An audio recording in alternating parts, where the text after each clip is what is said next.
बा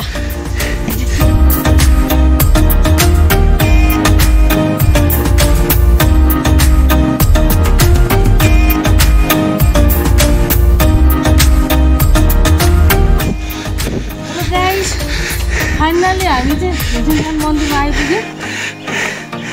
ठ्याक्कै 2 घण्टामा 2 घण्टा 2 मिनेट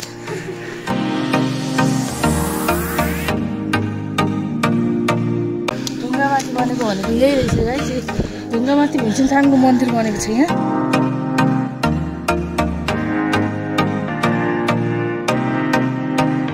दुईजना साथीहरू यहाँ दुईटा आसन टोकरबाट कालेर खैरे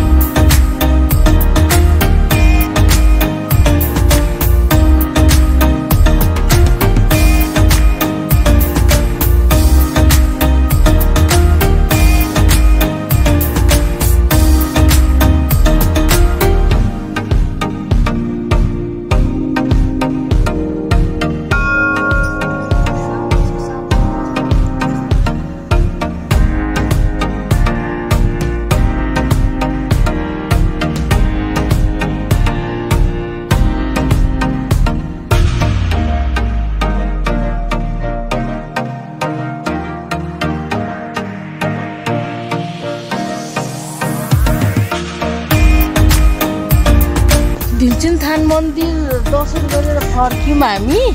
तिनजना सर्भिसहरू सबै थोक चाहिँ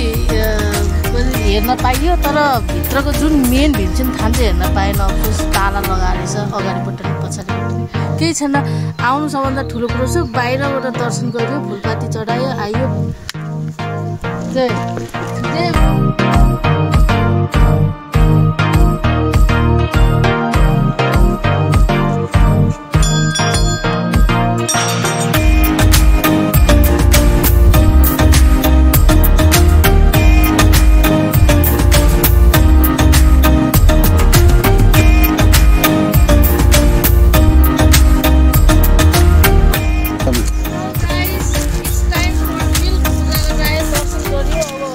टाइम भयो हाम्रो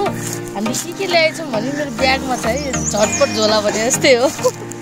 झोला झोलाभित्र घरबाट बनाएको चिज जम्मा एउटा मात्र छ आलु उसिनेको अरू सबै फास्ट फुड हो है यो चाहिँ पटाटोको स्न्याक्स होइन एकदम के भन्छ नुनिलो अनि त्यसपछि पिरो पिरो हुन्छ यो चाहिँ बिस्किट छ 25 बिस्किट्स डाइजेस्टिभ बिस्कुट एउटा छ अनि चौचौ मामा चौचौ वाइ चौचौ पनि होइन मामा अनि चक्लेट चुइगमहरू यो चाहिँ देखाइदिनु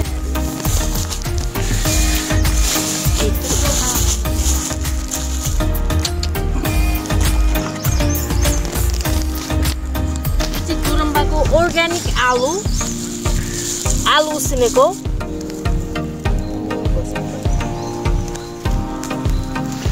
हजुर लसुन फ्लेभरको लागि तित्ता पत्ता लसुनको पात अनि के अरे यो ह्यान्डमेड यो चाहिँ प्राय के अरे उसमा स्वयंबाट बौद्धमा पाउँछ यो चाहिँ खोर्सानी नुन अलिकति मिसेको हुन्छ टिमुर र खोर्सानीको के भन्ने धुलो अनि नुन छुट्टै छ नुन चोटेर खानु छुट्टै तातै छ सेला होइन तातै छ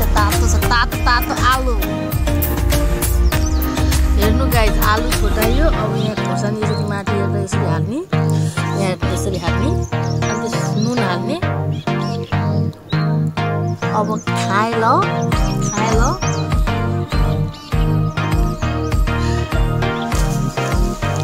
पेट पनि पूजा गरिसक्यो अब बाँकी रहेको चाहिँ हामी ब्यागभित्र हाल्दैछौँ अहिले बाटोमा भोग लागेर खानुपर्छ यो फोट चाहिँ कहाँनिर राख्ने भन्ने कुरा त्यो उनी भएन क्या फोट त गर्नु भएन मन्दिरको छेउछाउ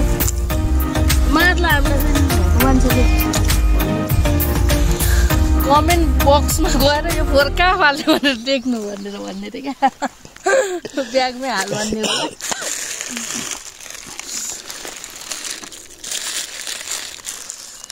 फोहोर मलाई एकदम